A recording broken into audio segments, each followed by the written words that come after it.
Olá, cá estamos para a sexta edição de Meia Palavra Não Basta. À minha direita, Filomena Girão.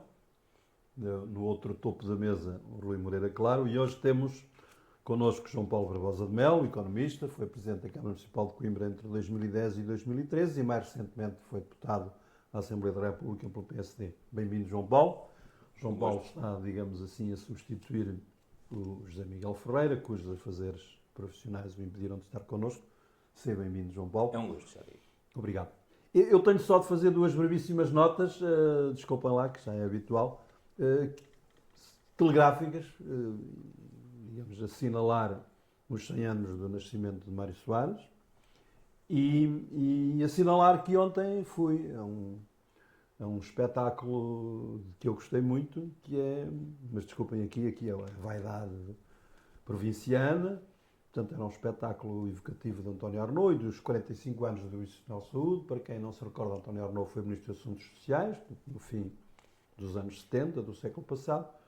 E o espetáculo, que é uma cantata, que era feita em torno de um conto de António Arnaud, O Pássaro Azul, teve a particularidade de ser concebido, dirigido, do ponto de vista musical, por um outro conterrâneo de Penela, que são as origens dos meus pais, que é o Paulo Bernardino, e portanto deu-se esta circunstância de Penela ontem ter colonizado Coimbra por hora e meia, e o espetáculo foi muito agradável.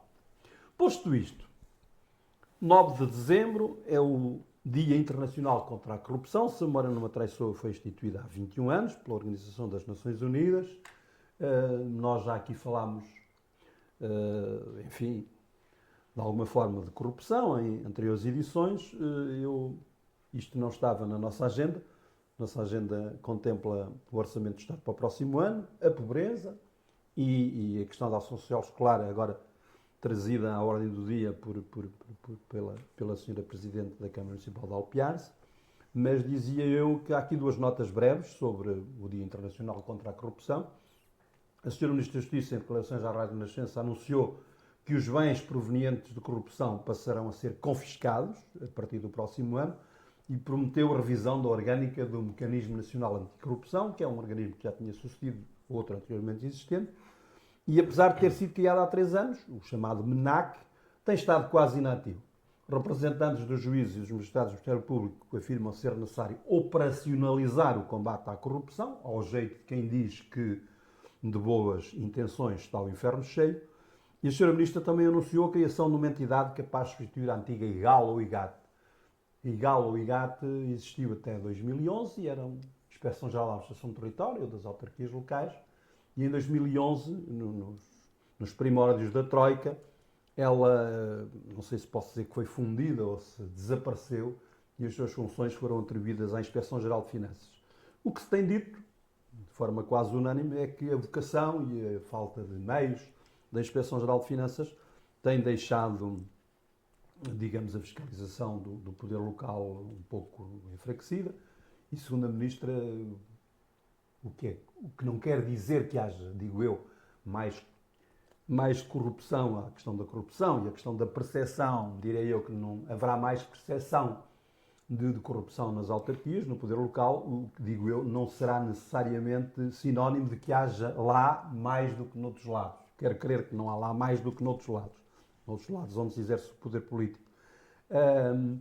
Mas, digamos, é natural que haja, digamos, mais suspeitas e, portanto, a senhora Ministra veio dizer que está a estudar a criação de um organismo novo, provavelmente. Ela não disse que era exatamente essa a opção, disse que estava a ser estudado e que poderá haver, enfim, uma nova IGAT ou IGAL, ou que poderá ser recauchutada à IGF de modo a poder fazer esse papel, ou seja, a Inspeção-Geral de Finanças, com a atribuição que já tem há 13 anos, ter condições para uma fiscalização mais efetiva.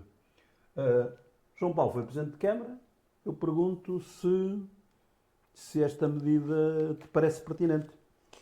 Ora, para já, antes de mais, um cumprimento a todos. Não tive ainda a ocasião de o fazer. É um gosto de estar aqui. Não é habitual estar aqui, portanto, mais uma razão para deixar aqui um cumprimento a quem me acompanha nesta mesa e, em particular, ao Eduardo, que eu, enfim, provavelmente é a pessoa nesta mesa que eu conheço há mais anos, não é? Provavelmente. Provavelmente. Só por sermos mais velhos. Só porque, exato, eu mesmo dizer isso, só mesmo por esse motivo. Mas pronto. Não sei se ganham nesse campeonato. Mas... Pronto, mas enfim, somos. O Rui que fica claro, está muito novo ainda. Exatamente, isso é um jovem, ao pé de nós. Ao pé de nós. Ora bem, eu estava aqui enfim, esta questão da corrupção. Lá há sempre dois aspectos que a gente deve separar, que é a corrupção e a percepção da corrupção. E acho que isto às vezes... Há alturas em que se tem grande percepção e não sei se é sempre nessas ocasiões que há mais corrupção. O bom corruptor é o que faz as coisas pela calada. Quanto mais se fala da coisa, pior. Para quem é um efetivo corruptor ou corrompido. E, portanto, eu diria assim, por vezes, às vezes chego a ter a sensação de que se fala, às vezes, mais deste assunto para esconder o que se está verdadeiramente a passar, mais do que para, eventualmente, apanhar os prevaricadores. Pronto, é evidente que agora, indo à questão, enfim, posta, nas autarquias, as autarquias são muitas. Não é? São 308 espalhadas por Portugal. Mais as juntas de freguesia. Em cada uma há presidentes de cores diferentes, há vereadores, há estruturas diferentes, há funcionários. E, portanto, é natural que as pessoas tenham maior percepção de que no meio destes interstícios do poder, que são as autarquias todas em Portugal, que apareçam mais fenómenos, que seja mais perceptível que houve daqueles. Agora, eu não estou convencido daquilo que vou vendo, daquilo que vou avaliando ao longo da minha vida, não estou convencido que seja nas autarquias locais que há mais corrupção do que na administração pública. Eu diria assim, se calhar, a distinguirmos alguma coisa, muitas vezes aquilo que a gente encontra nas autarquias é a pequena corrupção, aquela coisa de fazer um pequeno favor. Ligar a máquina. Coisinha, de nada. E normalmente vemos, fora da administração local, os grandes negócios a fazerem a corromperem à grande e à francesa. Eu diria assim, não creio, embora seja provavelmente mais visível porque está mais espalhado no território, não creio que possamos dizer que é nas autarquias locais que temos o principal problema Mas de corrupção. tendo desaparecido a IGAL ou IGAT há 13 anos, João Paulo, parece pertinente a criação de um organismo O problema é assim, que retome essa tradição de controle? a IGAT já teve várias... Sim. Era um organismo que estava especializado, neste caso, nas autarquias locais. Exatamente. Não fazia só a inspeção para detectar corrupção, fazia outro tipo de inspeções. Era uma inspeção periódicas, algumas. E com gente que... E pedagógicas até. Sim, que vinham, estavam ali às vezes um mês numa autarquia, espiolhavam as coisinhas todas e no fim faziam o seu relatório, havia um contraditório. Tudo isto era, enfim, feito de uma maneira que me parecia muito razoável. Qual era a grande vantagem deste organismo? É que tinha gente que se especializava, que conhecia muito bem aquele terreno das autarquias locais. Claro. Quando isto foi junto, num organismo que depois foi crescendo e tal, faz muita coisa, de repente não há ninguém verdadeiramente especialista no que se passa nas autarquias. E, portanto, eu diria que, na medida do possível, se conseguíssemos ter um organismo especializado nesta área, era melhor.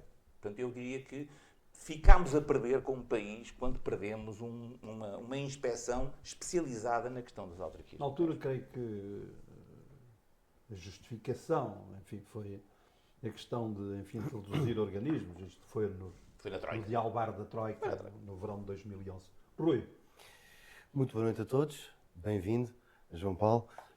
Eu começo precisamente por onde o João Paulo terminou a sua opinião. Em 2011, com a extinção da então IGAL e a fusão na IGF, nós tivemos, enfim, aquilo que temos vindo a assistir, porque esta questão da IGAL e a falta de especialização ou a falta de meios não é exclusiva da IGF, que absorveu, obviamente, os recursos humanos e o know-how da IGAL, mas é extensível a muitas outras inspeções. E, portanto, quando falamos da corrupção em si, da noção da própria corrupção que nós temos enquanto cidadãos, é preciso perceber, um bocado ao encontro daquilo que temos vindo a falar e que aquilo que o Governo também tem vindo a sinalizar como relevante, é dotar as inspeções de mais meios. É impossível termos inspeções, eu dou o exemplo da inspeção das atividades em saúde, a IGAS, como também a IGF, tem no seu quadro um número de inspectores completamente deficitário para as atribuições e os desafios que têm pela frente. Claro. Normalmente as equipas inspectivas até funcionam em binómio e há muitas destas equipas que funcionam com um inspetor apenas. Portanto, acho que aqui a questão, nesta questão específica da inspeção, são necessários mais meios. Mais meios e uniformizar as próprias carreiras inspectivas, que são díspares, até para efeitos remuneratórios e de progressão. De uma autoridade tributária para uma ASAI, para uma IGF, nem todos ganham o mesmo, nem todos têm as mesmas condições e, portanto, há o quê? Há uma transferência, há um movimento de recursos de umas inspeções para as outras, que é legítimo, aproveitando as melhores condições que uma inspeção ou outra oferece. E, portanto, acho que aqui temos que uniformizar, dotar de meios no que diz respeito à inspeção em si. Falando da parte da corrupção e celebrando hoje este dia, enfim, um bocado como aqueles dias simbólicos que são todos os dias, não é? Este é mais um dia simbólico. Acho que temos percorrido um caminho muito lento para dar resposta às necessidades que temos na nossa sociedade e recordo que pelo menos já desde o tempo de António Guterres, e recordo novamente, houve um pacote anticorrupção que foi, enfim, sucessivamente adiado na altura do João Cravinho e que até falava na questão da inversão de ónus da prova. Enfim, há aqui questões de riqueza, já falaremos mais à frente, até por um dos temas que temos. Sim, exatamente. É assim, há aqui vários pontos de vista, eu sei, estou aqui a olhar para a Filomena porque sei que ela tem uma posição, com a qual eu também tendo a concordar, mas não fazer nada não é solução. E, portanto, muito resumidamente, para falar desta questão, houve mecanismos que foram desenvolvidos no seio da administração pública para a questão da denúncia, e isso vai um bocado ao encontro da percepção que nós temos da corrupção. O facto de ter canais de denúncia claros, em que as denúncias são tratadas com um procedimento concreto e do conhecimento de todos os cidadãos, acho que é um passo determinante para essa tal percepção da corrupção e do tratamento que a própria administração dá às denúncias na fase administrativa. Depois, obviamente, a fase judicial é outra realidade, é outro passo. Mas frisar isso, de acordo com aquilo que foi aquilo que a Sra. Ministra veio falar, enfim, a intenção já é um bom princípio, mas temos tido essas intenções nos últimos anos e pouco temos visto em relação ao reforço de meios e também ao abreviar de alguns procedimentos que, a meu ver, tornam a máquina um bocadinho pesada para a agilidade que a função pública, que os meios que todos nós temos responsabilidade de potenciar, têm face aos casos de corrupção. Muito obrigado, Rui. Filomena. Boa noite. Boa noite. Boa noite a todos, a quem nos ouve e nos vê. E as boas-vindas ao João Paulo, obviamente, é um prazer debater aqui consigo hoje. Naturalmente também com o Rui e contigo, mas vocês já são habituês, não é? Bom, relativamente a esta questão, se calhar começo por aqui, não é? A intenção é da intenção, é da vontade de fazer diferente que nasce a mudança, não há dúvida nenhuma, mas, como diz o ditado, de boas intenções o inferno está cheio, razoavelmente cheio, não é? E, portanto, é preciso fazer. Lembramos-nos todos, nos últimos 10 anos, tivemos, eu diria, meia dúzia de pacotes anticorrupção, pelo menos meia dúzia de pacotes anticorrupção, cuja execução, se não foi nula, foi muito próximo do zero, não é? Agora, estou totalmente de acordo com aquilo que o João Paulo começou por dizer. É preciso distinguir entre o que é corrupção e o que é a percepção da corrupção. E a verdade é que nós temos poucos dados sobre a corrupção. Desde logo que a nossa justiça, e vamos repetindo, eu diria quase semanalmente, é muito lenta. E, portanto, como é muito lenta, nós temos muito poucos dados, temos muito poucas condenações, como sabemos, não porque se prova na maioria dos casos que ela não aconteceu, mas porque ela fica por julgar. E, portanto, isto vai bater à questão se temos ou não temos mais corrupção nas autarquias locais. Eu não sei se temos ou não temos, francamente não sei. Acho que isto é da natureza humana e vem muito também da desorganização, da falta de monitorização e da inoperância da justiça. E, portanto, nesse sentido, eu diria que se calhar tenta ser igual nos vários ramos da administração não pública. Não creio que seja muito não vejo por que razão é que seria maior, não discutindo pelo menos razão para isso. É evidente que, do ponto de vista da percepção, se calhar é mais fácil identificar os primos e os irmãos e os cunhados quando estamos num ambiente de maior proximidade. responsabilidade. Exatamente. E, portanto, tendo a concordar com o João Paulo que essa questão será mais, do meu ponto de vista, é uma opinião muito pouco fundamentada, apesar de tudo, mas será mais uma questão de percepção do que, de facto, uma diferença na corrupção. Aliás, nós, quando nos lembramos disto, lembramos logo esta semana de várias notícias, não é? Mais uma vez, do processo Sócrates e, portanto, mais uma vez, deste despacho que vem dizer que, afinal, estes recursos que estão, e parece que são 4 ainda, que têm efeito meramente devolutivo, quer isto dizer o quê? Quer isto dizer que podemos ir para julgamento independentemente, não conhecemos ainda o resultado desses recursos. Agora, este despacho é ele próprio passível de recurso e José Sócrates já disse que vai recorrer deste despacho e, portanto, voltamos a estar nesta, parece o ratinho na gaiola, não é? Voltamos ao mesmo ponto, não sabemos qual vai ser a decisão de quem analisar este recurso de José Sócrates. Mas depois lembramos também, uma notícia que também saiu por estes dias, relativa à governação da SATA, não é? Aquele investimento no cachalote, naquele avião do cachalote, não é? Que no mínimo terá sido uma decisão de má gestão, mas que se tem dúvidas se não tem outros contornos. E, portanto, quer dizer, nem num caso nem noutro estamos a falar de autarquias locais. Portanto, é preciso, de facto, combater a corrupção, não há dúvida nenhuma, portanto, é preciso, passadas as intenções, como o Rui diz, e bem, é o início deste processo de mudança, mas é preciso efetivá-lo, de facto. E crees que é defensável? Acho que isto não se fará sem uma boa justiça. Eu, a este propósito, e não sabia que íamos falar sobre o assunto, como disseste, está fora de... Mas deixem-me ler-vos só, e todos leram aqui, com certeza, mas lembrar aqui um parágrafo de um artigo do Miguel Sousa Tavares, no Expresso desta semana, a propósito precisamente do centenário do nascimento de Mário Soares. Só 3 linhas. Ao pé de Soares e dos da sua geração, nenhum dos políticos de hoje vale absolutamente nada. Aqueles tinham causas, estes têm oportunidades. Aqueles, mesmo quando aos tombos, queriam o bem. Estes, na melhor das hipóteses, não sabem o que querem. Ora, eu não estou absolutamente de acordo com o que escreve Miguel Sousa Tavares. Conheço muito bons políticos que valem, e valem muito, não é? Mas a percepção também é esta e não é por acaso. Claro. A nossa percepção também é esta, de haver esta degradação e, portanto, de facto, acho que esta degradação, infelizmente, é muito maior do que nas autarquias locais. E, portanto, devemos assumir que estamos com um problema e devemos perceber que temos mesmo que o combater.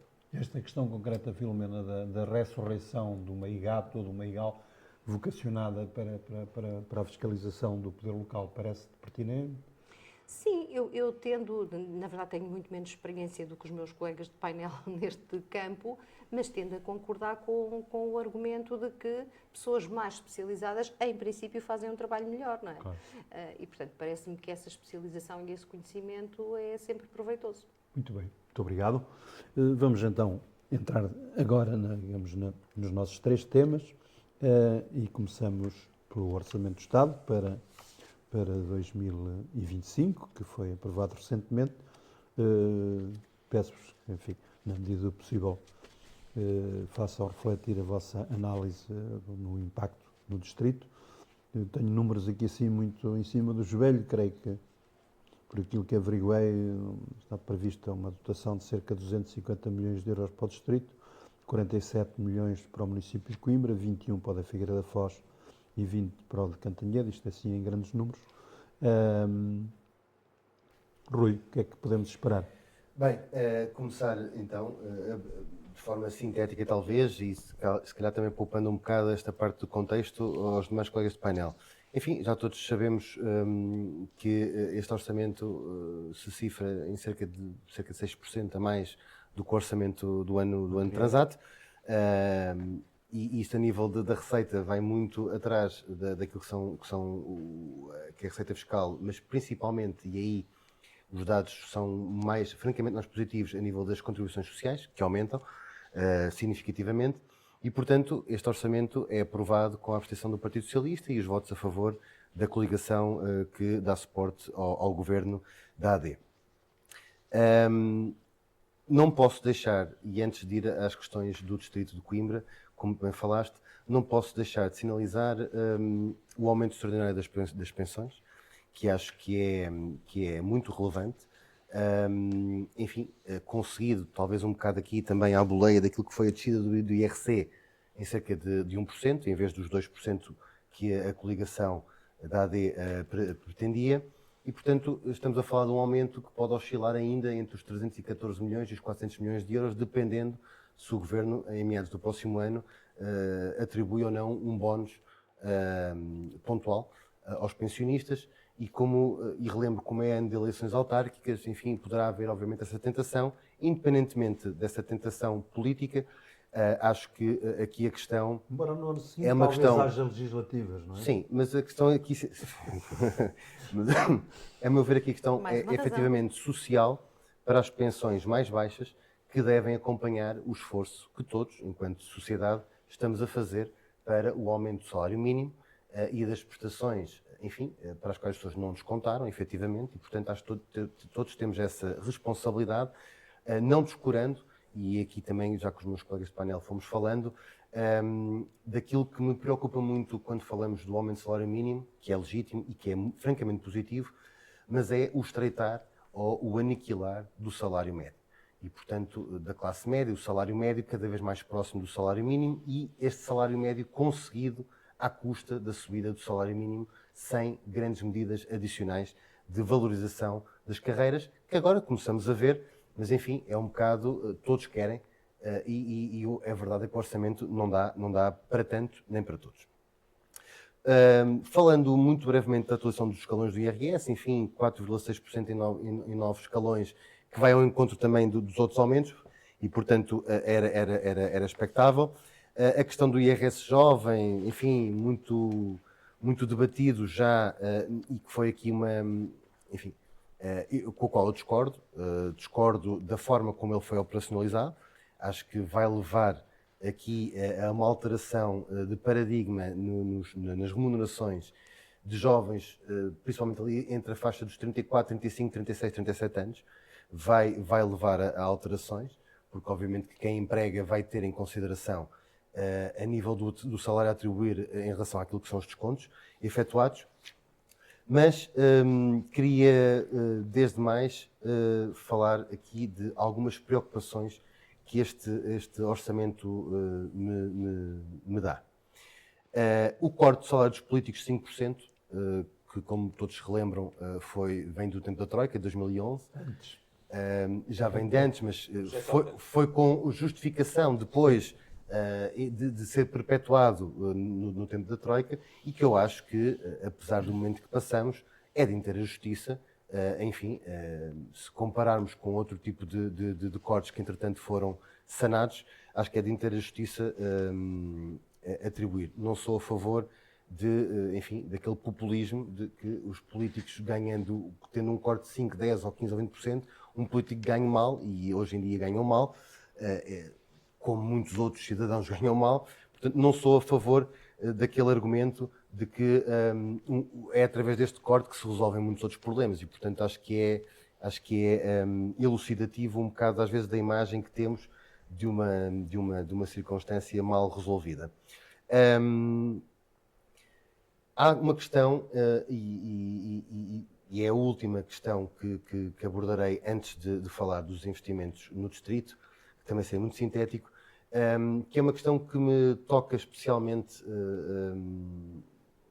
e da qual tenho muito interesse, e que tive muita pena de ver esta questão reprovada, quer em comissão especializada na Assembleia, quer em plenário, que foi as alterações que eram propostas ao subsídio de apoio a crianças com doença grave, crónica ou oncológica. Foi proposta pelo LIVRE, ela foi rejeitada com os votos da coligação do CDS e do PSD, e com a abstenção do PS, que muito me custa a compreender, porque, como já tem sido amplamente até difundido, nesta questão específica da atribuição do subsídio, há uma concessão, há um corte de 60% a 65% no rendimento, com uma dupla penalização, é que este rendimento não pode ser superior a 2 IAs.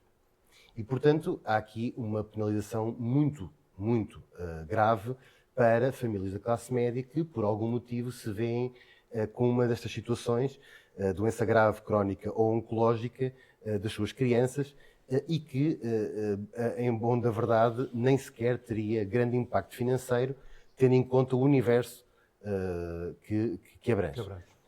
E, portanto, não percebo quando falamos de política, quando falamos de orçamento, ele existe para resolver os problemas das pessoas. E há problemas que são muito específicos e que não têm propriamente grande impacto financeiro. Enfim, os políticos estão para resolver o problema das pessoas e este é um daqueles que eu acho difícil de justificar porque é que não foi aprovado em sede de comissão e em sede de plenário na Assembleia da República.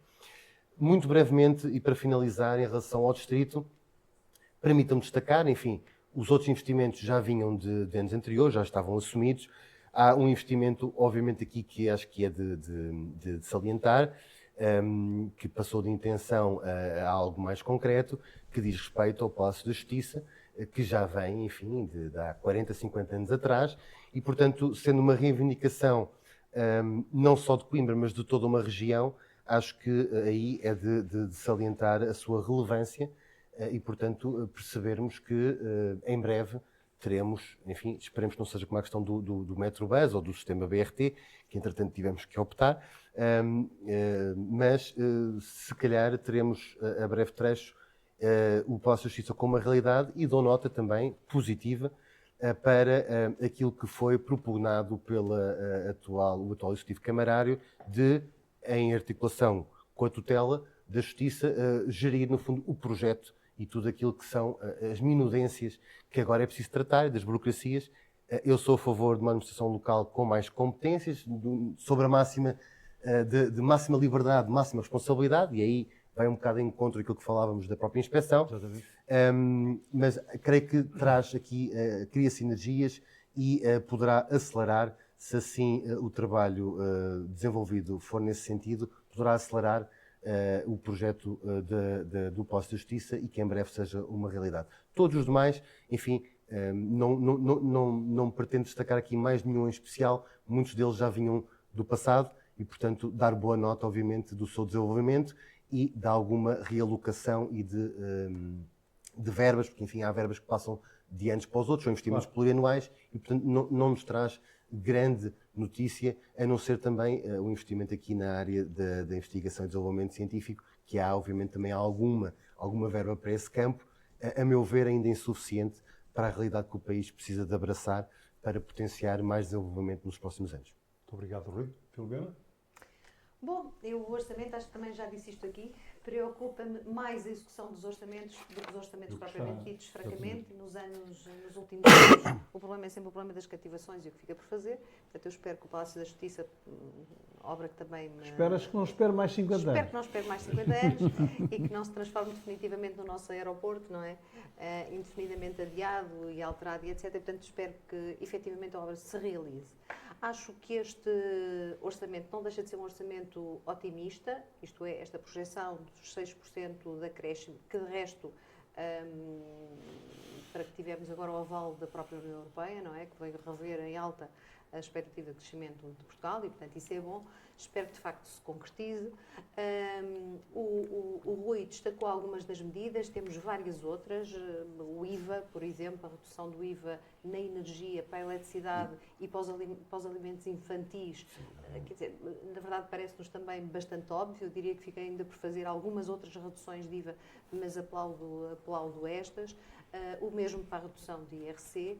Eu não consigo deixar de falar do orçamento, vocês desculpem, apesar disto ter passado alguns dias. Estás já. Antecipadamente desculpada. Sei bem, muito obrigada. Então, isto é a vantagem de ter uma mulher no grupo, não é? Não. E de serem todos uns cavalheiros. Mas, na verdade, não consigo esquecer-me do que aconteceu naquele dia, 28, 29 de novembro, nas fachadas do Parlamento, não é? Portanto, lembramos-nos todos do que aconteceu, do Chega ter pendurado. Tens de ser contida, porque as jornadas parlamentares do Chega estão a decorrer aqui ao lado, está bem? É o que é. Espero que me ouçam. É o que é. Na verdade, é, julgo eu, vergonhoso para qualquer democracia o que aconteceu ali. Chocou-me particularmente aquilo que chocou toda a gente, termos que chamar os bombeiros e depois os pendões serem retirados quando os bombeiros se aproximavam para os poder retirar. Mas este desrespeito choca-me cada vez mais. Não é assim, do meu ponto de vista, que se faz política. Gosto muito da ideia do protesto e da rebeldia e de não acatarmos aquilo que não temos que acatar, mas ainda assim tem que haver regras para isto, não é? E isto também me leva para o que aconteceu com os bombeiros sapadores há poucos dias, mas bom, isso é outro assunto para tentar não me perder.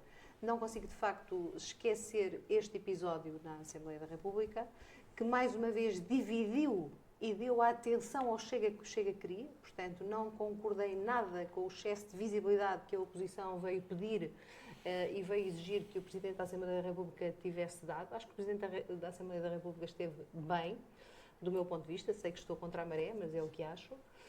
Porque, efetivamente, quanto mais atenção se der a estas manobras, mais bem-sucedidas elas são e mais vezes serão replicadas. Exatamente. Isto é uma manobra estratégica. Portanto, não consigo deixar de falar do orçamento sem falar do que aconteceu naquele dia, desculpem-me, dizendo até que há uma lei para aquilo.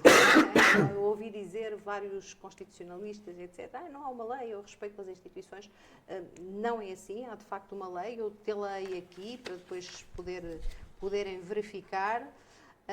Falamos da Lei 97/88, 17 de agosto, que quando conjugamos o artigo 6º e o artigo 4º, dizem respectivamente o seguinte: critérios para a fixação de meios amovíveis de propaganda. E o artigo 6º diz: os meios amovíveis de propaganda afixados em lugares públicos devem respeitar as regras definidas no artigo 4º, que diz o quê? Que diz que é proibida, em qualquer caso, a realização de transcrições, pinturas murais, e repito, por remissão do artigo 6º que já li, os tais meios amovíveis de propaganda, que era o caso, em monumentos nacionais, edifícios religiosos, sedes de órgãos de soberania e por aí adiante. Agora, dá direito aqui, dá direito a uma contraordenação com coima. É o que é, não é? Será a consequência. Mas, efetivamente, há uma lei, do meu ponto de vista, se aplica ao que se passou ali, como digo, parece-me ilícito, sancionável e cuja sanção está prevista na lei. Nesse tipo, muito obrigado, Filomena. João Paulo? Ora bem, eu, antes de mais, gostava só de fazer aqui uma pequena nota sobre, afinal, o que é um orçamento. Um orçamento tem algo... É bom que fala-se, uma vez por ano fala-se do orçamento. Andamos muito entusiasmados a falar das coisas que vai haver e que estão lá e que já não estão. Bem, eu acho que já demos todos para esse campeonato. A gente consegue fazer um orçamento onde põe tudo, se quiser. Claro. Verdadeiramente não interessa para nada. Porque depois é o que efetivamente Executa. vai para a frente e não vai para a frente, algumas coisas ficam na gaveta e depois decide-se durante o ano. E nós habituámos há muitos anos a que é assim que as coisas funcionam em Portugal. Daí que nós tínhamos a nova maternidade de Coimbra, pá, há 30 anos lá. O metro Mondego andou lá não sei quanto. E por aí fora. O IP3, a duplicação do IP3, lá continua. Lá continua. E o Palácio da Justiça. E agora sim. E lá está, mas já lá estava. Agora sim, há uma... No fundo é assim, o que é que mudou, por exemplo, no Palácio da Justiça? Mudou que há uma, pelo menos explicitamente, uma vontade, assim, agora é mesmo para fazer. Ok, ainda bem, eu estou de acordo, ainda bem. Também a Ministra da Justiça foi eleita cabeça de lista em Coimbra, a Assembleia da República. E na altura da campanha, ela várias vezes falou disso, que esse era um compromisso que queria assumir. É normal que queira levar isso a sério. Pronto. Agora, um orçamento, no fundo é assim, é uma grande listagem de, como dizem os ingleses, wishful thinking, de coisas que a gente queria que acontecesse. Exatamente. E faz uma lista. Normalmente depois aquilo custa 10 milhões. Epá, 10 milhões é muito. Então vamos cá 100 mil este ano. E depois vamos pondo mais nos anos seguintes. Logo se vê. Logo se vê. E os orçamentos acabam por ser um bocadinho uma brincadeira. Infelizmente, nós estamos tão... Olhamos para orçamentos, falamos durante um mês ou dois de orçamentos geral do Estado, por exemplo, no caso do Estado, e quase não falamos quando há um outro apuramento que é feito uns meses mais tarde, que é a conta do Estado. Quando a gente chega ao fim do ano e depois vai ver onde é que efetivamente gastou o dinheiro. Aí ninguém liga nenhuma. Pois. E verdadeiramente era importante ver onde é que efetivamente se gastou. Quais eram aquelas gavetinhas que estavam ali abertas com muito dinheiro, lá na gaveta, onde efetivamente se tirou dinheiro ou não. Pois. E de facto há aqui um grande faz de conta. Ninguém liga nenhuma às contas do Estado, às contas públicas, e toda a gente liga muito ao orçamento, e o orçamento verdadeiramente é uma lista de intenções. Uma lista de intenções. E a maior parte das vezes sem qualquer consistência. Há, apesar de tudo, algumas coisas que são importantes no orçamento. O orçamento define do lado da receita um conjunto de regras. Algumas foram aqui enunciadas, e é importante que essas regras sejam definidas, é importante que nós tenhamos controle sobre isso. E atenção, aí é diferente. Quando se definem regras para a receita, a partir do dia 1 de janeiro, aquelas regras são mesmo para cumprir. Se a gente cobra X% no IRS, ou no IRC, ou nisto e no aquilo, no dia 1 de janeiro, aquelas regras vão ser aplicadas. Agora, no dia 1 de janeiro, as obras que lá estão não vão ser despesa. feitas. Essas não vão ser feitas. Algumas andam lá anos e anos e anos, até alguém se lembrar que agora é o conveniente. E normalmente é assim. Andam lá, ninguém liga nenhuma, e depois de repente, epá, isto parece mal. Então fala-se um bocadinho. Então, e depois continua lá mais de 20 anos. Eu, francamente, é assim. Bom. Agora, há uma coisa que é importante no orçamento. Um orçamento define, e nesse aspecto eu acho que este orçamento é um bom orçamento. Desse ponto de vista. Não se interrompeu uma trajetória que já vinha dos últimos governos, que eu acho que é um sinal de maturidade política, que é esta ideia de que nós temos que ter cuidado com o balanço final entre receitas e despesas. Nós andamos... As contas certas. Andando há décadas, exatamente, há décadas e décadas, nós andávamos a gastar todos os anos mais, o Estado andava a gastar todos os anos mais do que aquilo que ia buscar ao bolso das pessoas. Quando a França tem um déficit de 6% e nós temos contas certas, não é? Pronto, mas é assim, nós habituámos de tal maneira a isto que de repente parece que não valorizamos um esforço, que é um esforço nacional e que vem de outro governo, de outra cor política, porque aqui estamos todos... E este governo, ainda para mais com algumas dificuldades, a gente acha que se calhar daqui, ainda agora o Rui dizia isso, mais coisa, menos coisa, ainda vai haver outras eleições. Portanto, há aqui a ideia de que este governo pode nem durar muito. Portanto, era eu disse 2 anos. Pronto, ok. Mas seria uma situação fantástica para, de repente, esquecer estes compromissos de equilíbrio das contas públicas. E até acentua, porque, João, a dívida pública em porcentagem do PIB, daquilo que foi apurado em 2024, 95,9%, a previsão é a diminuição para 93,3%. Portanto, até há aqui uma melhoria. Continua a trajetória de redução da dívida pública e hoje, no contexto internacional em que nós estamos, com os credores todos a olhar para nós, com guerras por todo o lado, com uma incerteza brutal sobre o que vai acontecer na América, nisto, naquilo, ter um documento consistente que diz, não, nós não vamos fugir deste objetivo. Apesar de agora o Governo até gostar de fazer uns floreados, certamente, que é um Governo novo e gostaria de mostrar mais serviço, certamente, mas este Governo percebeu isso. Desse ponto de vista, eu acho que foi um sinal de maturidade democrática. Exatamente. 2 governos diferentes, ou vários, os anteriores tinham à frente o António Costa, mas tiveram vários apoios. Os vários governos foram tendo consistentemente este cuidado e ainda bem que este governo mantém esse cuidado. Há uma coisa que eu acho que está por fazer, já agora fico com isto me calo, que está a fazer para o futuro. Do ponto de vista, digamos, do global de um orçamento. O Orçamento Geral de Estado é, em Portugal, feito de uma maneira completamente anacrónica. A maneira como ele é elaborado, o documento, esta coisa vai, depois vota-se na Assembleia umas coisas, depois vota-se outras, depois há umas propostas. 2.000, mais 2.000 propostas. E é uma já coisa chegaram a ser 3.000. Conta producente. E depois não vai. Eu já assisti à aprovação de um orçamento passar, entre outras coisas, com a realização de umas obras na sacristia da Igreja do Olival. Ou seja, esta maneira de produzir um orçamento, que é apesar de tudo, Ao pé do Campo de Treinos do Porto, desculpem. Sim, mas eu conheço muitas graças dessas, para dizer assim.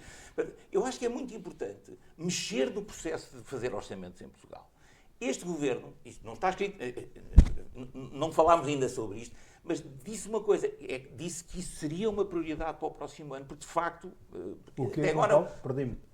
uma prioridade mexer nas regras na de maneira elaboração, na maneira de fazer um orçamento. Para ser mais clara, para ser mais visível, para podermos aqui dizer bem ou mal, consoante as opções. Um orçamento não é aquilo que nós vamos fazer, é aquilo que nós vamos fazer e aquilo que nós não vamos fazer. E normalmente esquece-se completamente deste. Quando a gente diz, vamos optar por isto e por isto e por isto, portanto, aquilo vão ficar para as calendas. Ninguém tem coragem para fazer este exercício em Portugal. Muito bem. E era suposto que essas opções do que vamos fazer e do que deixamos de fazer traduzissem uma visão clara do que queremos para o país. E uma ideia, que a gente esperaria que este governo tivesse uma diferente do anterior, cada um tivesse a sua. É normal, e a gente elege os governos para terem visões e para as porem em prática. E resultar claro do documento. Mas isto é uma confusão tal que ninguém sabe o que é que lá está. Verdadeiramente é assim. Falamos de uma outra coisita e tal. E depois há aqui, já agora, enfim. Telegráfico, João Paulo. Telegraficíssimo. Um bom orçamento tem que ser uma coisa simples. Pois. Simples. Quanto mais é como... Olha, falávamos de corrupção no início. A dúvida é se a não é melhor- intencional, se a a melhor- complexidade não é intencional. Exatamente. Portanto, a melhor maneira de abrir a porta à corrupção é fazer coisas muito complexas. Claro. Quando elas são Burocracia. simples, Claro. toda a gente percebe o que está a acontecer. Quando elas são complexas, aquilo. Portanto, queremos lutar contra a corrupção, façamos as coisas simples. Façamos orçamentos simples. Escrutináveis, não é? Exatamente, transparente. Perceptíveis por todos, Porque a compreensíveis. maior parte das pessoas não tem noção, escrutináveis. mas o Orçamento de Estado são um conjunto de alterações, na sua maioria, a diplomas, e, portanto, quem lê não percebe muitas das vezes o que é que se está a alterar em concreto. Tem que haver, no fundo, um guião, que é isso que, no fundo, falamos de literacia em tantas A lei áreas, do Orçamento também de- nesta era A necessário lei isso. do Orçamento de Estado, até para um jurista com menos tempo, é uma coisa imperceptível, não é? E então, para um economista, é chinês.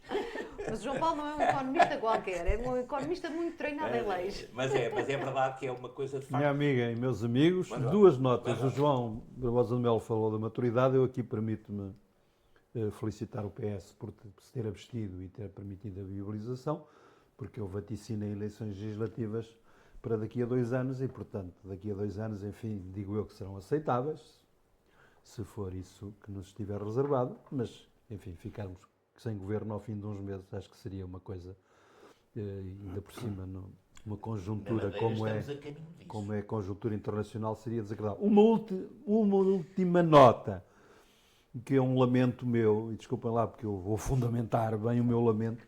Eu sou defensor, vale o que vale, de, como sabem, aliás, uma parte deste dossiê é do tempo do João Barbosa de Melo na presidência da Câmara de Coimbra, que é a questão da A13, como é que a A13 acaba em Coimbra. A A13 acaba em Coimbra, ali entre a Ceira e a Portela do Mondego, nas circunstâncias que todos sabemos, porque, enfim, não havia dinheiro para mais. Julgo saber, já procurei informar-me disto com deputados da Assembleia da República há uns tempos atrás, que a travessia do Mondego, ali, algures, entre Ceira e a margem direita do Mondego, custará mais coisa, menos coisa, se for um figurino é um, mas nunca menos de 60 milhões de euros e numa solução mais, enfim, mais... Low cost.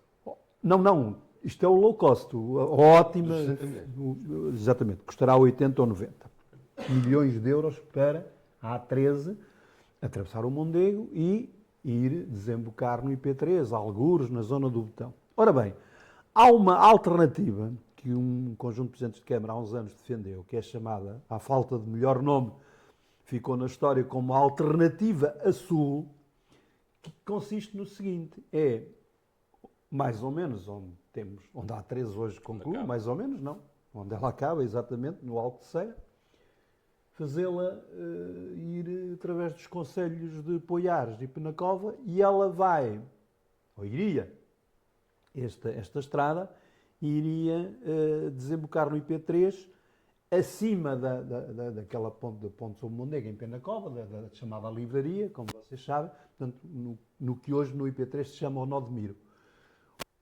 Nesse ponto, para quem não está a visualizar, nesse ponto, portanto, a montante de Penacova, Até acompanhava o rio, mais coisa, menos coisa. exatamente, e com essa vantagem, Filomena, João Paulo, Rui, de que nesse ponto o IP3 está na margem esquerda do Mondego, ou seja, não é necessário fazer uma ponte. E pelos números que eu conheço, é possível, portanto, ligar a A13 ao IP3, através dos concelhos de Poiares e Penacova, por cerca de metade do que custaria fazer um viaduto para atravessar o Mondego, na Portela do Mondego. Portanto, acho que talvez seja bom, digo eu, haver a ambição de fazer esta obra. A única coisa que sairia prejudicada era a saída para o norte, não é? Para o norte, não para Viseu, naturalmente, mas para o Porto. Sim, mas aí já tens a A13 que vai até Condeixa, Filomena, portanto, dentro daquele princípio que É o a ótimo Sim, é a A13. inimigo do bom. Acho que não. Pronto, vamos então virar a nossa página. Cabe-me fazer aqui um breve introito, desculpem lá, sobre a pobreza. No final de 2023, havia 13.130 sem-abrigo em Portugal, mais do dobro dos existentes 5 anos antes. Uma em cada 5 pessoas 21%, com idades superiores a 65 anos vivem hoje em dia com menos de 635 euros mensais e mesmo havendo menos de 20 mil pessoas em situação de pobreza do que havia há 5 anos. Portugal permanece acima da cifra de 1 em cada 6 pessoas pobres, 16,5%, registada em 2019. O presidente da Fundação ADFP, Jaime Ramos, que, como sabem, é médico e empreendedor social, disse há dias, no 37º aniversário da Fundação ADFP, passo a citar, que seria possível deixar de haver em Coimbra pessoas sem abrigo se as instituições cooperassem. Diz ele que falta respeito pelos sem-abrigo, a par de falta de ambição das instituições e de capacidade para trabalharem articuladamente. Segundo ele, que é médico, mais de 90% das pessoas sem abrigo sofrem de problemas do foro psiquiátrico, esquizofrenias, obsessões, bipolaridade, por exemplo, e grande parte delas também abusam do consumo de bebidas alcoólicas e ou drogas, circunstância que deveriam pôr as autoridades sanitárias a encarar a situação. Para o médico, os sem-abrigos são olhados frequentemente como gente que optou tão só por uma maneira de estar, sui generis, sendo que esses olhares, digo eu, ignoram circunstâncias da vida daquelas pessoas. Recentemente, agravou-se, como sabem, o fenómeno de um salário ter deixado de bastar para garantir necessidades básicas, alimentação, casa, cuidados de saúde, ou seja, temos hoje entre os pobres pessoas com carências graves e que, apesar disso, trabalham. Ou seja, apesar de dito de outra forma, apesar de trabalharem, não têm dinheiro para fazer face às necessidades básicas. O olhar de uma mulher sobre esta... Eu acho que é igual ao de um homem. Francamente, quero acreditar que... Eu vou reproduzir uma expressão de Gandhi, que dizia qualquer coisa como a pobreza é a pior forma de violência, e eu acho de facto que a pobreza é, se não a causa de todos os males, pelo menos uma das principais causas de todos os males, não tenho grandes dúvidas. Estou de acordo com grande parte do que acabaste de ler, isto é, eu acho que na verdade a pobreza é multicausal e também é geradora de multiconsequências, não é? Quer dizer, consequências diversas. Exatamente. Isto é, na verdade, uma pessoa pobre não tem só dificuldade em comprar os bens essenciais, por via disso, deixa de ter acesso ao que é essencial para sair da própria pobreza. E, portanto, há ciclos de pobreza que são muito difíceis de quebrar, porque alguém que não tem dinheiro para comprar uma roupa adequada, para tomar banho todos os dias, para fazer a sua higiene, porventura não tem condições para trabalhar e para disputar um emprego com outra pessoa que tenha estas condições. Para os filhos terem uma formação. E, portanto, o ciclo para dar uma formação aos filhos, para ter acesso à educação, para ter acesso à saúde e por aí adiante, não é? E, portanto, estes ciclos de pobreza agravam muitíssimas desigualdades e eu diria que essa é, hoje em dia, na minha vida, talvez o problema que mais me perturba. As desigualdades em Portugal estão a agravar-se. Todos os dados apontam para isto. Somos o 4º país mais desigual da Europa. E, portanto, isto é assustador. Os ricos vivem cada vez mais ricos, mas os pobres são cada vez mais pobres. Portanto, nós não só temos mais pobres, os últimos relatórios dizem que de 2022 para 2023 tivemos 20 mil pobres que deixaram de o ser. Diria que para os valores que temos em Portugal, apesar de tudo, é praticamente nada. Não é? Mas os pobres são cada vez mais pobres. A Rede Europeia Antipobreza diz que, no relatório de 2024, diz que em Portugal temos quase 2 milhões de pessoas que vivem com menos de 591 euros por mês. Falamos de valores ilíquidos ainda por cima. Eu lembro que quem ganha o salário mínimo em Portugal, que ganha hoje 820, antes da última atualização, da próxima que já foi anunciada, que já foi aprovada no orçamento, tem a estes 820 euros nós temos ainda que deduzir a contribuição para a Segurança Social. Portanto, não pagam São IRS, 90 euros. mas Vem temos para ainda- 630. vem para 730. E eu pergunto como é que é possível alguém em Portugal viver com este dinheiro.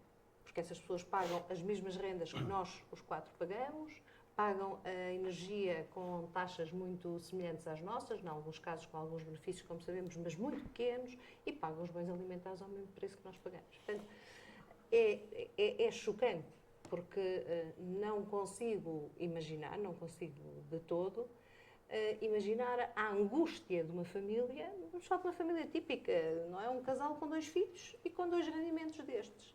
E esta é a maioria da nossa população. Portanto, há bocadinho, quando o Rui falou da importância do salário mínimo, do aumento do salário mínimo, e aliás o PS teve um grande papel aí, que eu destaco muito positivamente, mas que apesar de tudo é ainda insuficiente, mas do impacto que isto está a ter no salário médio, é preciso olharmos para o salário mínimo, é preciso olharmos para o salário médio. Porque grande parte, ou pelo menos uma parte já considerável, destes sem-abrigo, são pessoas com trabalho. Nós temos hoje, especialmente na região da Grande Lisboa, pessoas com trabalho regular que não têm condição para pagar uma habitação e que estão em situação de sem-abrigo. E não estão seguramente por uma bizarria qualquer, por capricho, porque gostam muito de viver numa tenda no meio do jardim, estão porque não conseguem pagar as rendas absolutamente pornográficas e, portanto, absolutamente de acordo com Gandhi, com a primeira citação que fiz. De facto, esta é a maior das formas de violência. Enquanto nós não formos capazes de combater a pobreza e de dar um mínimo de dignidade às pessoas, não conseguiremos seguramente olhar-nos no espelho e dizermos que cumprimos os desígnios de Abril que estamos a comemorar, cujo 50º estamos a comemorar. É claro que há aqui muitas causas, não é? Quer dizer, estou a falar das consequências, mas há aqui muitas causas. Há doença por trás disto, há adições, há muitos problemas que levam as pessoas a esta condição. Pois é preciso analisá-los, é preciso tratá-los na medida do possível. Nós também sabemos que este não é, infelizmente, um problema exclusivo de Portugal. Sabemos que as sociedades ocidentais têm grandes problemas relativamente sem abrigo e relativamente à pobreza, mas temos os nossos mecanismos, é um dos objetivos, dos grandes objetivos do desenvolvimento sustentável, mas pouco temos feito para contrariar, temos, na verdade, que fazer mais. Muito obrigado, Filomena. Rui, claro. Bem, quando falamos de pobreza, com este enfoque dado, é preciso percebermos que temos aqui 4 perfis, digamos assim, dentro deste chavão de pobreza. Temos aqueles que trabalham e que já somam aqui perto de 33% do global. Temos os precários, perto de 27%. Os reformados, 27,5%. E os desempregados, 13%. Dentro destes perfis, isto levanta-nos uma questão muito importante, que já aqui foi aludida, que é: ter emprego é suficiente para evitar a pobreza? Pelos vistos, parece que não. E, portanto, a taxa de pessoas no desemprego que sofrem do risco de pobreza, sendo de 43,4%, nas pessoas com emprego é um pouco mais de 10%, 10, 11%. Este é um motivo que nos deve fazer olhar para esta questão com muita preocupação, tendo em conta que o salário bruto médio em Portugal, segundo dados disponibilizados, é em Portugal de 19.300 euros, que corresponde a 58% da média europeia, que está nos 33.500 euros, e, veja-se, os nossos vizinhos espanhóis, corresponde a 68%, em que o salário bruto médio está em um pouco mais de 28 mil euros. Portanto, é preciso percebermos os motivos, os principais motivos para, mesmo quem tem emprego, esteja numa condição ou em risco de pobreza, e os motivos são, enfim, acho eu, fáceis de diagnosticar e já estão feitos, não é preciso mais estudos. Aliás, há um estudo muito bom sobre este assunto da Fundação Francisco Manuel dos Santos. Portanto, aqui está um excelente trabalho meritório em vários campos, mas neste tem sido um trabalho muito, muito frutífero, em que assinala como principais motivos os baixos salários, a desigualdade salarial e a precariedade. Dentro desta questão da precariedade, acho que precisamos de ter em consideração que as faixas etárias mais jovens têm um risco muito mais elevado até aos 45. É isso que os estudos indicam. Mas é preciso não esquecer que o risco de desemprego após esta faixa etária, dos 40 a 50, é muito superior. E, portanto, nós não podemos só falar de taxas, de percentagens e de números, não olhando para a situação atual. Como dizia a Filomena, falava da área metropolitana de Lisboa. Em Coimbra existe esta pobreza de pessoas que, tendo emprego, o salário que aí têm, as obrigações que têm, não é suficiente para fazer face a necessidades básicas, como sejam a alimentação ou conta de luz, água e gás. E este é só um um aspecto que nos deve fazer refletir, a par daquela questão que falámos do aumento do salário mínimo, que é positivo, mas que o risco de pobreza é o triplo para quem tem contratos precários face a quem tem contratos permanentes. Mas ele existe mesmo para quem tem contratos permanentes. Portanto, a questão de ter um contrato, ter um emprego, acho que é facilmente perceptível que não é sinónimo de termos pessoas fora deste risco de pobreza. O que fazer?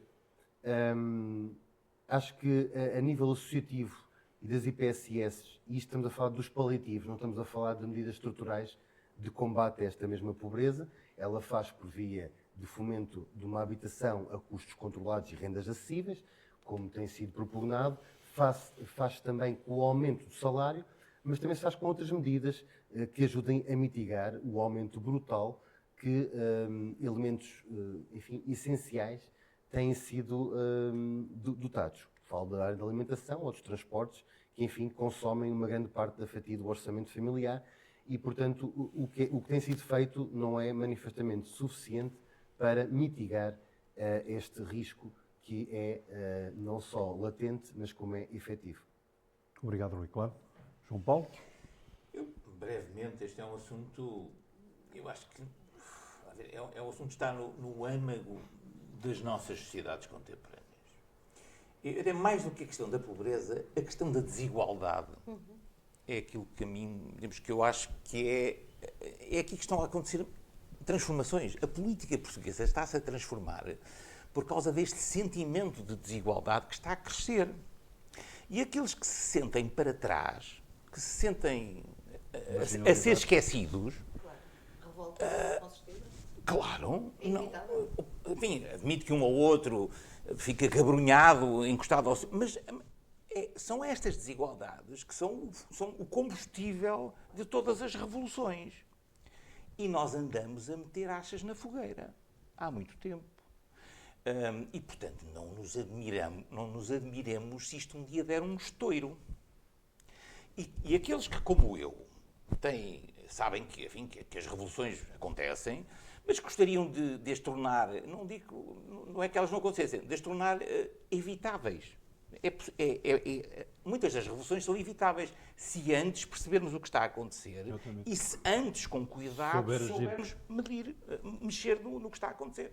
Ora, eu acho que andamos todos aqui a fazer de conta, a falar de uma... Então, disto, mas de facto há um cada vez maior exército de pessoas, de famílias, uns que trabalham, que são mais precários ou menos precários. A nossa sociedade tem um cada vez maior exército de pessoas assim, que sentem que estão a ficar para trás.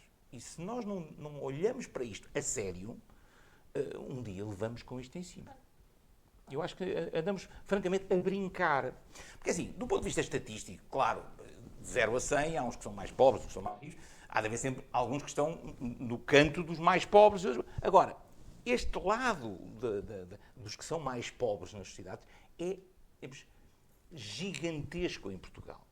E isto não pode continuar a acontecer, porque senão a política vai mudar. Eu às vezes vejo muitas das coisas que estão a acontecer e eu acho que nem toda a gente está a perceber que isto se deve a este sentimento. Claro. Este sentimento. Ou nós mexemos nisto, ou vamos levar vamos ter uma política nova e não necessariamente melhor para o futuro. E pessoalmente, eu gostaria de ajudar a evitar esta explosão que está a ser alimentada por uma desigualdade crescente. E acho que a função de todos os que estão na arena política é perceber isso e pelo menos dar sinais. Eu sei que isto não muda de um dia para o outro, mas pelo menos dar sinais que esta é uma preocupação estrutural nas nossas sociedades. Obrigado, João Paulo. A imagem que me vem é nós não construímos habitação para as pessoas, mas vamos construir muros grandes para elas não nos entrarem em casa. É assim que vamos gastar o nosso dinheiro. Mas não vamos conseguir. Isto, mas não vamos Podemos ir subindo o muro, Nunca mas será isto vai sempre suficiente, estourar. então. Claro. Muito obrigado. Rui, convoco-te para abrires o tema que tu próprio sugeriste. Bem, muito resumidamente, até porque o tempo já vai avançado, hoje trago-vos aqui para discussão, enfim, a badalada badalada situação, enfim, algo inédita, da atribuição dos subsídios escolares por parte da Câmara Municipal de Alpiarça, enfim, com uma pretensa finalidade de vedar esses apoios escolares a alunos que exibam, e passo entre aspas, sinais de riqueza, ou sinais exteriores de riqueza. Enfim, esta notícia foi badalada pela forma, que antes de mais, com a qual discordo. Enfim, acho que não cabe, obviamente, a uma autarquia avaliar quem tem ou não tem sinais exteriores de riqueza. Falámos inicialmente da questão da corrupção. Se nem o Estado Central, com os meios que tem, consegue filtrar e dotar estes mecanismos, se calhar a autarquia terá, competência não terá. Se terá outros meios, provavelmente a nível local, conhece melhor a realidade do A, do B e do C. É indiscutível. A questão que aqui me traz é a forma perniciosa como a notícia é em si avançada. Porquê? Falamos de sinais exteriores de riqueza, falamos de um telemóvel, falamos de uma viatura. Nós sabemos que a maior parte dos subsídios, ou a maior parte destes subsídios, são atribuídos de uma forma ou a faixas económicas que muitos deles já não precisariam de a ter. Veja-se a questão dos manuais escolares, que não sendo um subsídio, é um benefício que é atribuído para todos. E também aí é discutível... Pelo Estado Central, neste caso. E também aí é discutível se todos necessitariam ou não necessitariam. A questão destes apoios escolares deveria, a meu ver, ser colocada precisamente nessa tónica. O que é quem necessita efetivamente e quem não necessita. E o critério que aqui me parece que é difícil de gerir por parte desta autarquia é que os critérios que estão criados, sendo eles objetivos, são muitas das vezes passíveis de serem contornados. Nomeadamente pela questão das declarações de remuneração e, enfim, e da própria forma de atestar a condição económica do agregado familiar. E, portanto, acho que esta questão deve nos fazer refletir, não propriamente, ou não exclusivo, na questão da ação da Sra. Presidente da autarquia, Dra. Sónia Sanfona, mas sim numa questão muito mais lata da atribuição de outros subsídios, também não só a nível local, mas como a nível nacional, e da forma de os conceder, e se estes critérios estão hoje adaptados às novas realidades e se o próprio Estado dispõe de mecanismos ou de meios para fazer essa destrinça e esse apuramento, se é ou não é devido.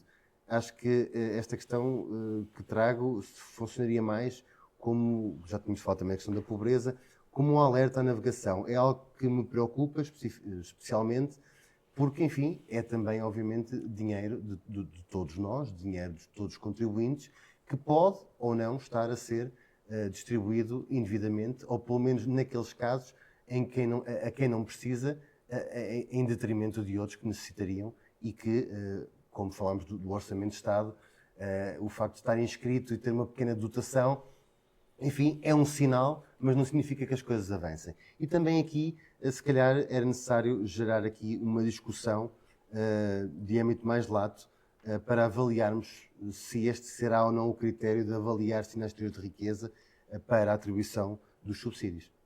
Duas notas da minha parte, muito breves, antes de dar a palavra ao João Paulo Barbosa de Melo e à Filomena Girão. Duas notas muito breves. Eu penso que este episódio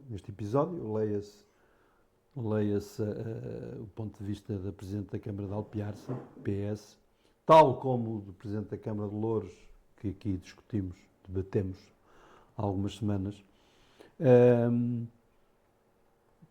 Apesar de tudo, ele é eminentemente simbólico. Eu posso-vos falar da realidade de Coimbra, que vocês conhecem, e posso falar da realidade de Odivelas, ou seja, Odivelas, ou realidade municipal, camarária. Ou seja, os escalões são poucos e, por exemplo, uma criança que frequente a escola de Odivelas paga, o máximo que paga em alimentação, não chega a 1,5 € por dia. Portanto, sejamos francos, não é que estejam em causa, do meu ponto de vista, montantes por aí além. O que eu acho que estas questões vieram a terreiro, quer a de Loures, quer esta agora, é porque estes Presidentes de Câmara sentem que a sua base eleitoral gosta que se vale disto. Ou seja, eu também fui vice-presidente de uma IPSS e sempre ouvi estas queixas. Vivi numa terra onde isto é objetivamente assim. Havia pessoas que nós sabíamos que tinham rendimentos muito acima da média e os filhos não pagavam nada nos infantários. E o trabalhador por conta de ontem que tinha um salário muito moderado, muito modesto, isto há 30 anos atrás pagava. Agora, concordo com o que tu disseste, Rui, acho que estas coisas devem ser, digamos, equacionadas, enfim, de uma forma, enfim, com os pés na terra. João Paulo. Pois, questão complicada, eu não conheço especificamente este caso, só daquilo que veio na comunicação social. Percebo que há, às vezes, aqui uma exploração, não da comunicação social, mas que às vezes os temas são puxados porque localmente são importantes. Isso, claramente eu fiquei com esta sensação. Isto surgiu nestes dois sítios, não surgiu noutros. Porquê nestes? Bom, para isto vinha a propósito, porque disto se trata, o que é que... Olha, os recursos públicos que estão a ser usados para estes casos devem ser usados com parcimónia, com cuidado, com transparência. São aquelas regras que acho que todos conhecemos como regras básicas. Claro, eu quando era miúdo também vi muitos miúdos, meus colegas, que já tinham apoios escolares e que a gente percebia que eram filhos do doutor tal ou disto ou daquilo, mas que não tinham rendimentos declarados. E a gente sabia que aquilo que no fundo não era verdade. Mas isto não é de agora. Eu nasci... a minha escola primária foi toda feita antes do 25 de Abril. Já acontecia isto. Vinha a propósito... Eu quero dizer, quanto mais simples forem os esquemas, estes mecanismos, mais fácil é controlar. Normalmente começa não pode ser, aquele não pode ser por causa daquilo. Se coçar a cabeça, recebe mais um X, mas se coçar duas vezes, recebe mais. E de repente temos um sistema tão complicado que depois permite tortuoso, permite a dita corrupção, permite a prevaricação, permite o arranjinho, permite que o filho do médico, de repente, enfim, porque o médico não passa recibo e de repente tem direito à ação social escolar, assim se chamava no tempo em que eu por lá andei. Agora tem outro nome, mas eu conheço mal agora o esquema atual. Mas enfim, aconteceu com os filhos dos médicos, com os filhos de muitos outros, que a gente percebia que tinham dinheiro e que eram apoiados. Eu diria, o mais possível, devíamos ter esquemas. Eu aqui acho que há competências que são locais e competências nacionais. As competências, deste ponto de vista, têm que ser eminentemente nacionais. Porque senão estamos a enxutar os pobres de uns sítios para os outros. Exato. Pronto. E há carteiras adicionais. Enxutá-los. Aqui tratamos mal os pobres. Os pobres vão-se embora. Isto é, vão para o do lado. Isto tem que ser uma coisa nacional. Eu até diria mais do que nacional. Hoje em dia, com a abertura das fronteiras, se calhar até temos que ter regras um bocadinho mais acima do nacional. Mas tem que ser coisas muito de cima. Pronto. E depois, aqui sim, acho que é importante que as autarquias participem no ajustamento. As autarquias depois têm informação sobre as pessoas, sobre onde elas vivem. Se eu disser, em Lisboa, o tipo vive no bairro, não sei o quê. Em Lisboa ninguém sabe onde é que fica aquele bairro. Ninguém conhece lá no decisor de Lisboa. Mas se eu disser em Coimbra, no bairro tal, sim, estamos a ver o tipo de problemática social que está aí atrás disso. Portanto, sim, eu acho que as autarquias têm o dever de colaborar com o Estado nesta matéria, mas não devem ser as responsáveis únicas neste tipo de matérias. Francamente, eu sou muito jacobino desse ponto de vista. Acho que regras nacionais iguais para todos são muito importantes. Nesta matéria específica atribuição destes atribuição ou não atribuição, quer dizer, deixar uma autarquia fazer isto, eu diria que nem é bom para a autarquia. A autarquia está-se a meter com coisas que não domina. E, portanto, sim, colaborar com o Estado, com a coisa pública na definição das regras, mas eu, pessoalmente, cada vez estou mais adepto de coisas mais simples, ou seja, livros escolares de borla para toda a gente. Por que não? para os ricos, para os pobres. É que se pensamos assim, para os ricos sim, para os mais ou menos ricos, e de repente o esquema é tão complicado que temos uma grande confusão. Então vamos assumir que nas escolas públicas o ensino é gratuito para toda a gente e vem juntamente com um livro. Ponto. Sim, alguns vão ser beneficiados, nem podiam pagar. Eu prefiro correr o risco de alguns que podiam pagar não pagarem do que correr o risco de alguns que não podiam pagar terem que o pagar. Risco por risco, eu prefiro esse. E o mesmo para a cultura. Isto vale para muitas outras coisas, estou agora a aplicar este caso.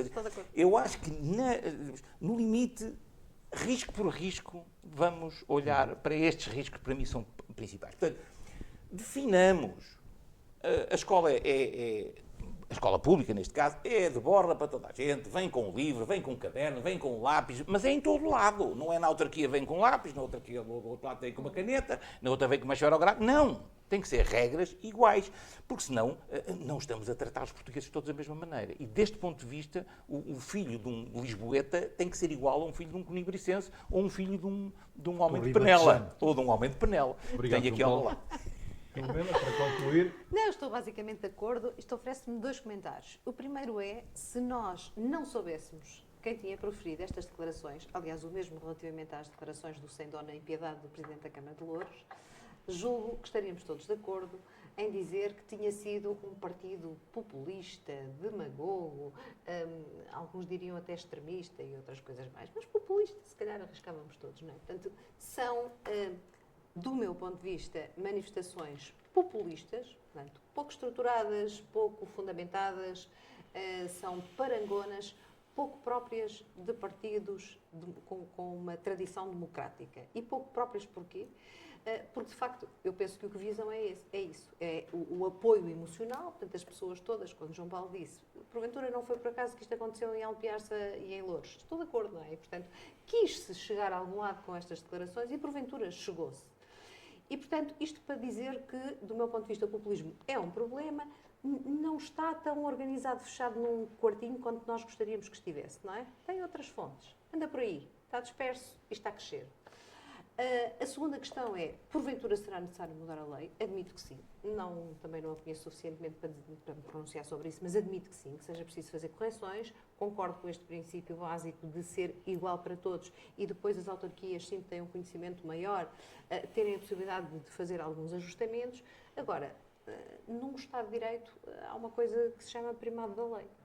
E, portanto, enquanto há lei, vamos corrigi-la, vamos aperfeiçoá-la se for o caso, mas havendo lei, não posso aceitar que uma Presidente de Câmara diga aquilo que disse. Não posso aceitar, acho que é inaceitável, acho que é, digamos assim, uma incongruência, porque não bate certo, é a peça do puzzle que não encaixa num sistema democrático, que eu prezo muito. Filomena. Rui, permite-me Sim. só um complemento Sim. àquilo que foi dito.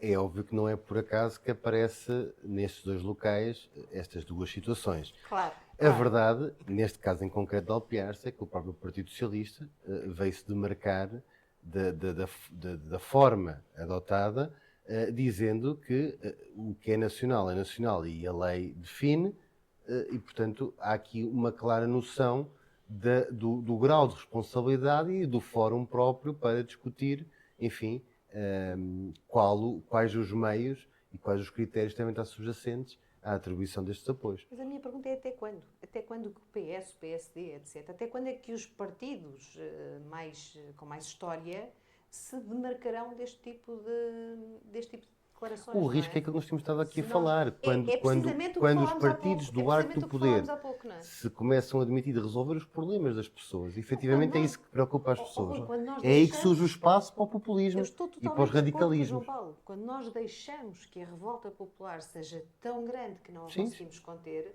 tendemos a meter-nos lá no meio E fazer depois vai haver alguns que vão não fazer é? este tipo de coisas, Claro, como é óbvio. claro. E, portanto, Estamos a abrir a porta a Eu isto. estou totalmente de acordo. Está a acontecer e não temos refletido E acontece suficientemente porque as pelas desigualdades, em vez de estarem a diminuir, estão a aumentar. E isso é que não é decente numa sociedade. Na sociedade, pós-25 de Abril, que nós queríamos todos construir. Totalmente de acordo. Muito obrigado. Filomena, aproveitando a tua embalagem, o teu balanço, sugestão cultural. Eu queria ler.